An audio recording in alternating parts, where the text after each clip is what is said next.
Thank you for taking the time to serve as judge for this Enactus competition. Your role is an important part of the competition process, as your evaluation will help decide which teams most effectively fulfilled the Enactus judging criterion. During this video, we'll review what you will see in the competition rooms and the criterion you'll use to judge the teams. We'll talk about the judging tools that have been designed to assist you in evaluating the teams, and we will review the decision-making and voting process. Throughout the video, we'll provide you with some general notes and thoughts to help you in your role as judge. Thank you. And now here is Desi. Thank you. Hi, let's get started. We'll begin with the presentation structure that you will see today. Ready? Each competition room is called a league.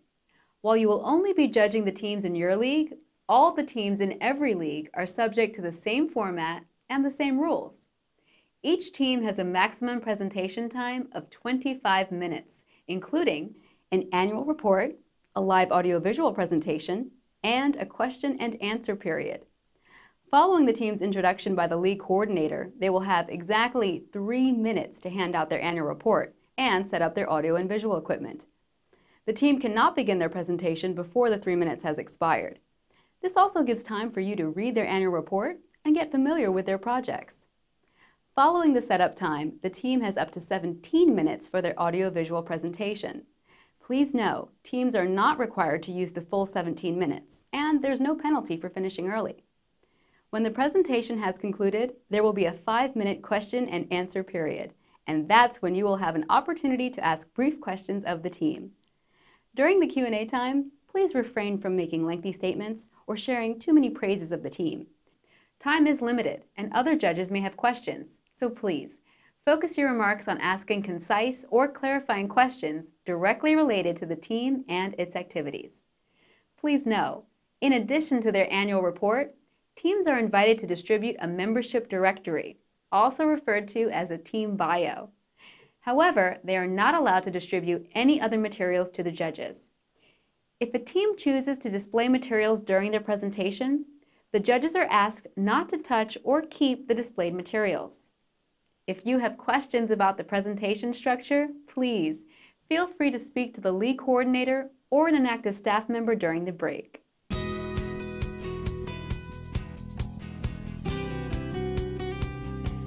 Every Enactus team worldwide works within the framework of this same criterion, which reads, which Enactus team most effectively used entrepreneurial action to empower people to improve their livelihoods in an economically, socially, and environmentally sustainable way.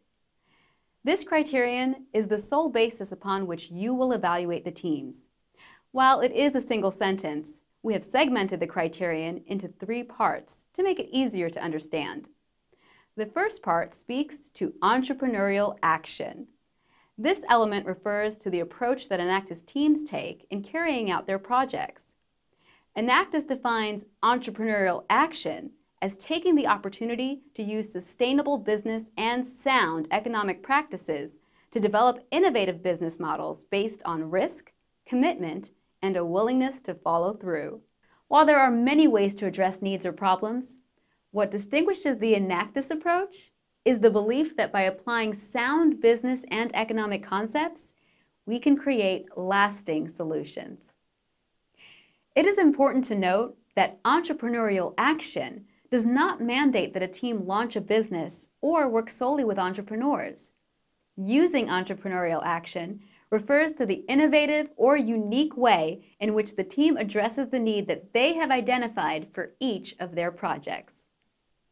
The second part of the criterion is empower people. Teams directly empower individuals when the project beneficiaries take the skills and knowledge they learn during the initial stages of the project and implement them in their lives. A collaborative approach is key when working with the target audiences to ensure long-term empowerment solutions.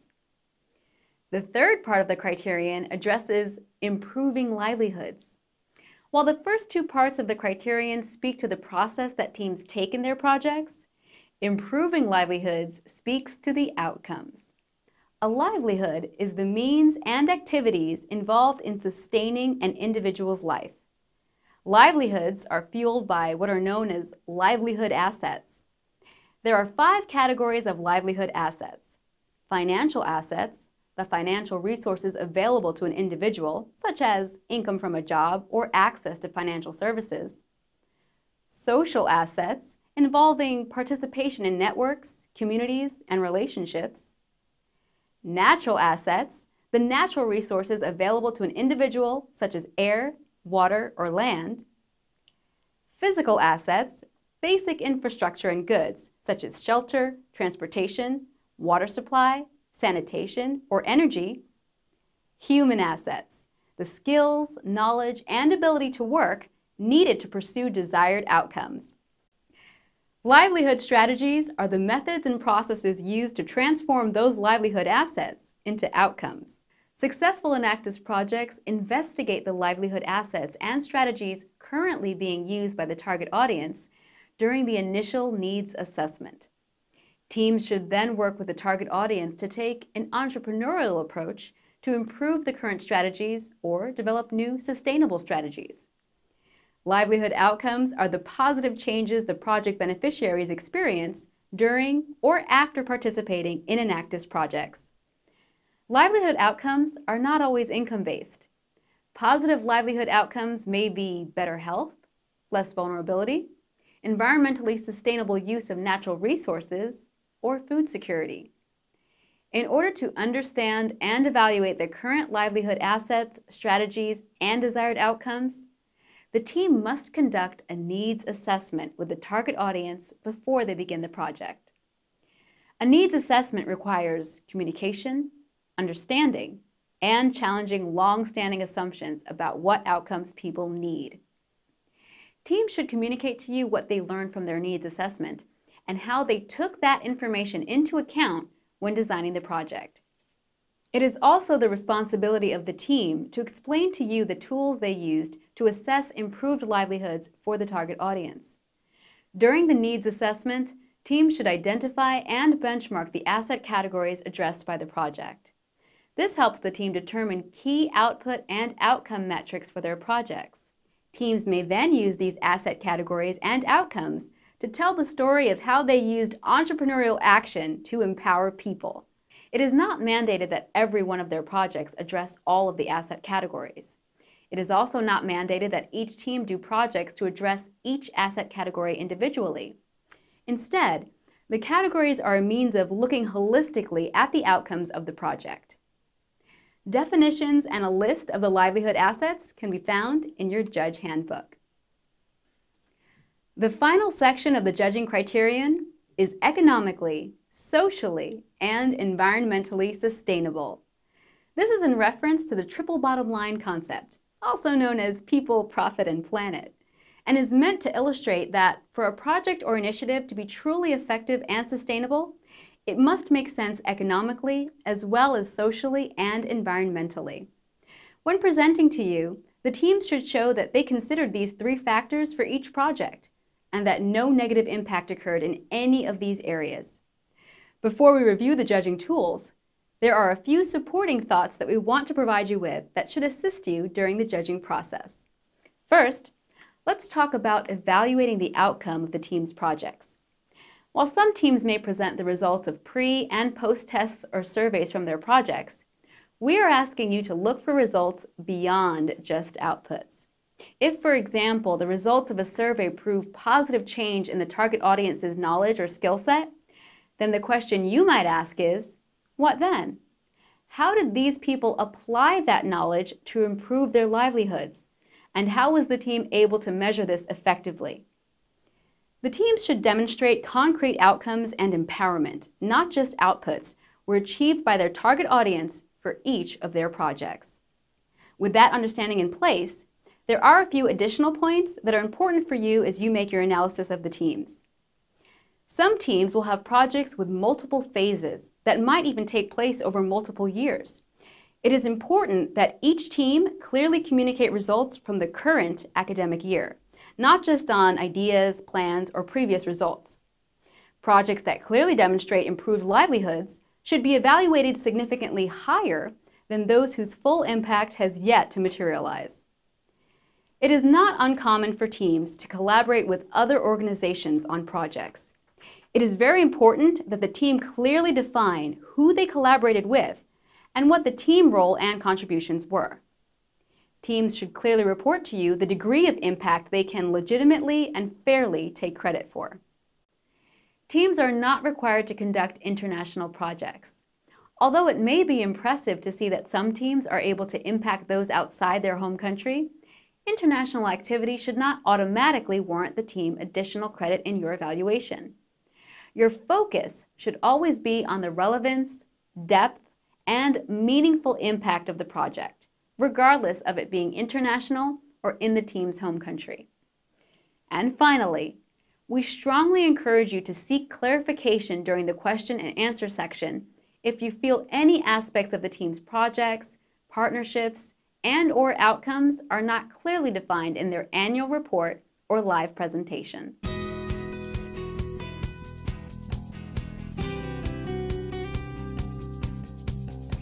The Judge Handbook is designed to help you through the evaluation process of each team. Within the document, you will find information on the competition process, the Enactus judging criterion and definitions, individual team evaluation forms, and a cumulative evaluation form. Let's focus in depth on the individual team evaluation and cumulative evaluation forms that you will use in your evaluation and scoring of the teams. The individual team evaluation form is separated into 3 sections: seeing opportunity, taking action, and enabling progress. For each section and the elements within them, the form provides a scale for you to evaluate the success of the team in achieving the particular item. For example, for the first section, seeing opportunity. Under this section, you will rate the team on their effectiveness in conducting a thorough needs assessment with the target audience. Using the scale of insufficient to excellent, you will evaluate how you felt the team addressed this through their annual report and/or live presentation. As you will see, the form provides you space to give the team valuable insights or suggestions related to their projects and activities. There is also an optional section where you may give constructive feedback on the team's ability to communicate results through their annual report and audiovisual presentation. We strongly encourage you to provide as much feedback as possible through these individual team evaluation forms.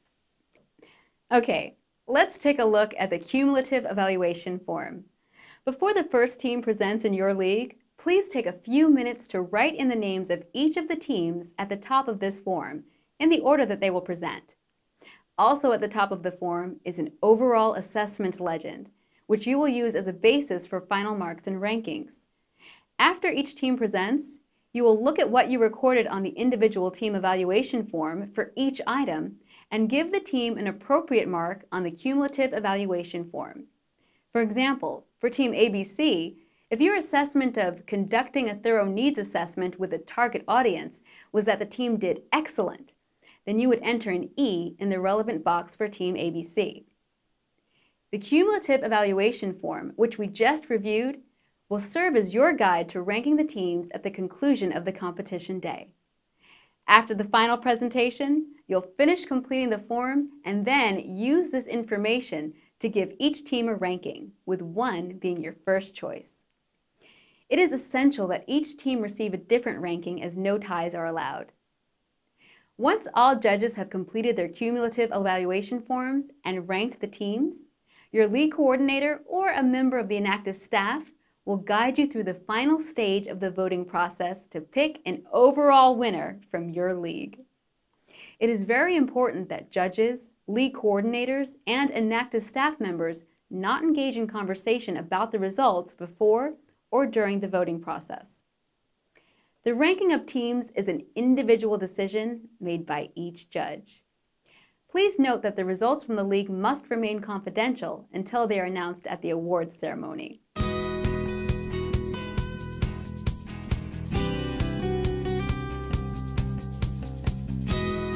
So, we've covered the presentation structure, judging criterion, judging tools, and voting process and hopefully you are now feeling very comfortable with the role you will play as a judge of an Enactus competition. Just one final thought for you as you prepare to serve as a judge. You'll most certainly see some teams today with very sophisticated presentations that use the latest in print and electronic technology. While presentation excellence and creativity is encouraged, it is your responsibility as a judge to look past it. And just remember, your sole evaluation as a judge is simply which Enactus team most effectively used entrepreneurial action to empower people to improve their livelihoods in an economically, socially, and environmentally sustainable way. We're grateful for the time you are taking to serve as a judge. I will turn it back over to the Enactus representative leading this orientation for a few details about the day. So, thanks again. I hope you enjoy your experience.